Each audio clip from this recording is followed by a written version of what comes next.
तो हमारी इस दुनिया में हजारों रिलीजन मौजूद है। उन्हीं में से एक है बुद्धिज्म यानी बौद्ध धर्म, जो क्रिश्चियनिटी, इस्लाम और हिंदू धर्म के बाद दुनिया का चौथा सबसे बड़ा धर्म माना जाता है। दोस्तों, दरअसल बौद्ध धर्म दुनिया के सबसे पुराने धर्मों में से एक है, जो आज से करीब 2500 साल पहले गौतम बुद्ध के द्वारा भारत में शुरू किया था। आज दुनिया के 70% से ज्यादा आबादी यानी 54 करोड़ लोग इस धर्म को फॉलो करते हैं। तो दुनिया में बौद्ध धर्म की शुरुआत आखिर कैसे हुई, इस धर्म के सिद्धांत और शिक्षाएं क्या क्या है, और कैसे दुनिया के सबसे बड़े धर्मों में से एक बना, यह सब कुछ हम इस वीडियोस में जानते हैं। दोस्तों, बौद्ध धर्म की शुरुआत करने वाले भगवान गौतम बुद्ध का जन्म आज से करीब 2500 साल पहले सन 480 बीसी के आसपास लुम्बिनी पर एक जगह पर इक्ष्वाकु वंश के राजघराने में हुआ था।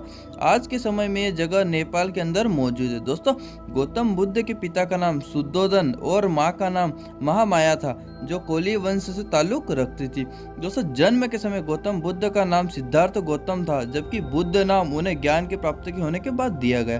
दोस्तों, गौतम बुद्ध का शुरुआती जीवन बड़े ही ऐशो आराम में गुजरा, क्योंकि उनके पिता उनके ऊपर दुख और पीड़ाओं को नहीं देखना चाहते थे। दरअसल जन्म के समय गौतम बुद्ध के बारे में यह भविष्यवाणी की गई थी कि वे आगे चलकर अपने पिता की राजगद्दी राजपाट नहीं करेंगे, बल्कि वे लोगों को धर्म का मार्ग दिखाने का काम करेंगे। और ये भविष्यवाणी सुनने के बाद राजा शुद्धोधन काफी चिंतित हो गए थे। इसलिए उन्होंने ये फैसला लिया था कि वे सिद्धार्थ को एक ऐसा जीवन देंगे जो पूरी तरह खुशियों से भरा होगा, और जहाँ संसार के दुख व पीड़ाएं उन्हें छू भी नहीं पाएंगी। यही वजह थी गौतम बुद्ध ने अपने शुरुआती जीवन आलीशान महलों में रहकर बिताया, जहां उनकी हर एक इच्छा पूरी की जाती थी।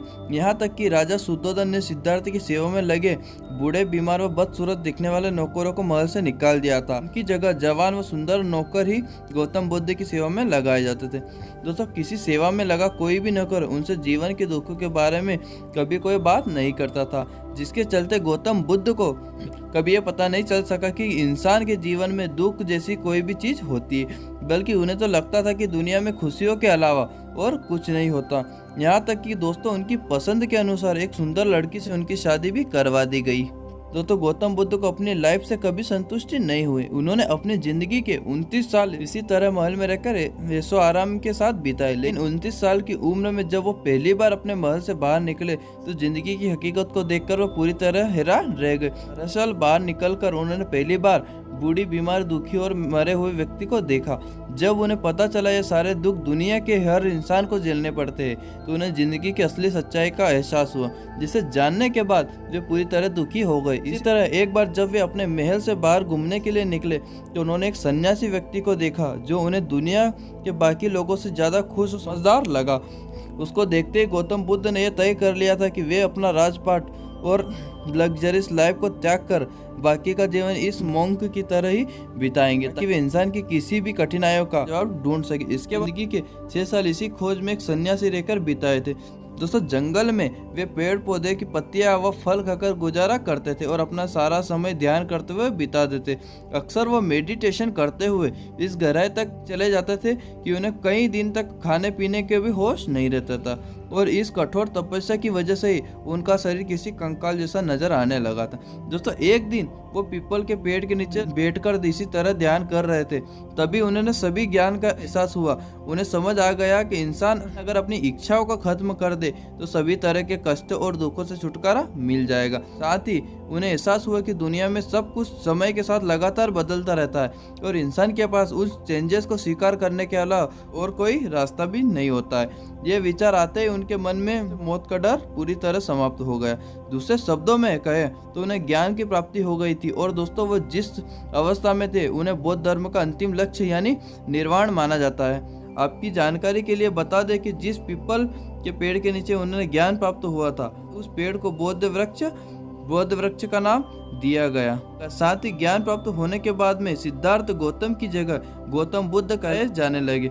दुनिया के दूसरे लोग भी उनकी तरह निर्वाण प्राप्त कर अपने दुखों से मुक्ति पा ले। इसलिए उन्होंने 4 ऐसे नियम बताए जिन्हें फॉलो करके दुनिया का कोई भी इंसान निर्वाण प्राप्त कर सकता है। इन नियमों को 4 नोबल ट्रूथ यानी 4 आर्य सत्य कहते हैं, जिन पर पूरा बौद्ध धर्म आधारित है। चलिए जानते हैं बौद्ध धर्म के 4 नोबल ट्रूथ के बारे में। दोस्तों, फर्स्ट है दुख। इस आर्य सत्य में गौतम बुद्ध ने बताया है कि किस तरह से दुनिया दुखों से भरी हुई है। वे कहते हैं सुख का न मिलना, सुख को पाने का प्रयास करना और सुख मिल जाने के बाद उसे बरकरार न रख पाना, यह हर एक चीज दुख का कारण है। यानी इंसान के लिए जन्म से लेकर मृत्यु तक पूरा दुख ही दुख है, और यह सब दुख मृत्यु के बाद भी खत्म नहीं होता, क्योंकि पुनर्जन्म के जरिए दुख की यह साइकिल अंत काल तक चलती रहती है। दोस्तों सेकंड है दुख समुदाय। दोस्तों इस दूसरे आर्य सत्य में गौतम बुद्ध ने इंसान के जीवन में दुख होने के अलग अलग कारणों को बताया। यहाँ उन्होंने कर्म, इच्छा और मोह को इंसान के दुखों का प्रमुख कारण माना है। दोस्तों थर्ड है दुख निरोध। दोस्तों इस तीसरे आर्य सत्य में गौतम बुद्ध ने बताया कि इंसान के दुखों का अंत संभव है, क्योंकि दुनिया में मिलने वाला दुख का कारण इंसान खुद ही होता है। इसलिए इंसान अगर चाहे तो वो भी गौतम बुद्ध की तरह अपने इन दुखों को हमेशा के लिए खत्म कर सकता है। दोस्तों फोर्थ है दुख निरोध मार्ग। तो गौतम बुद्ध ने इस आखिरी और चौथे आर्य सत्य में एक ऐसे रास्ते को बताया है कि जिस पर चलकर कोई भी व्यक्ति अपने दुखों को हमेशा के लिए छुटकारा पा सकता है।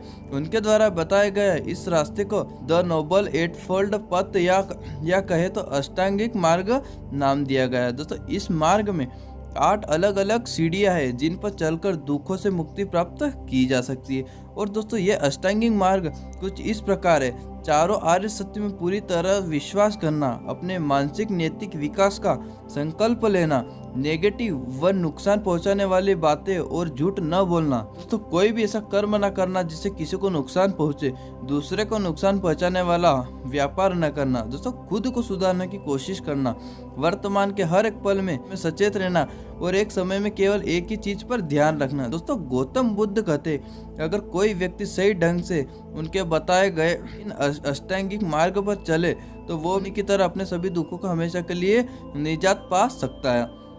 दोस्तों बौद्ध धर्म में इन 4 आर्य सत्य और अष्टांगिक मार्ग के अलावा और भी कई बुनियादी अवस्थाएं हैं जिनका इस धर्म में काफी महत्व है। गौतम बुद्ध निर्वाण के बाद 45 साल तक जीवित रहे थे। 45 साल उन्होंने भारतीय उपमहाद्वीप में इधर उधर घूमकर अपनी शिक्षाएं दी और समय के साथ धीरे धीरे लोग उनके फॉलोवर बनते गए और इस तरह दुनिया में बौद्ध धर्म की शुरुआत हो गई। दोस्तों सन 400 BC में जब गौतम बुद्ध का देहांत हो गया तो उनके फॉलोअर्स ने दुनिया में बौद्ध धर्म को अलग अलग हिस्सों में फैलाना शुरू कर दिया। और दोस्तों देखते ही देखते ये धर्म पूरे एशिया में फैल गया। खास तौर से ईस्ट और साउदी ईस्ट एशिया के अंदर बौद्ध धर्म ने अपनी सबसे मजबूत पकड़ बनाई है। तो बौद्ध धर्म एक ऐसा धर्म है जिससे अलग अलग लोग अपने अलग अलग परिस्थितियों के अनुसार अपने खुद के हिसाब से फॉलो कर सकते हैं। यही वजह है कि आज हमें दुनिया में अलग अलग जगहों पर कई अलग अलग तरह के बौद्ध धर्म देखने को मिलते हैं। दोस्तों उम्मीद करता हूँ कि आपको वीडियो बहुत पसंद आएगा। दोस्तों जय हिंद, जय भारत।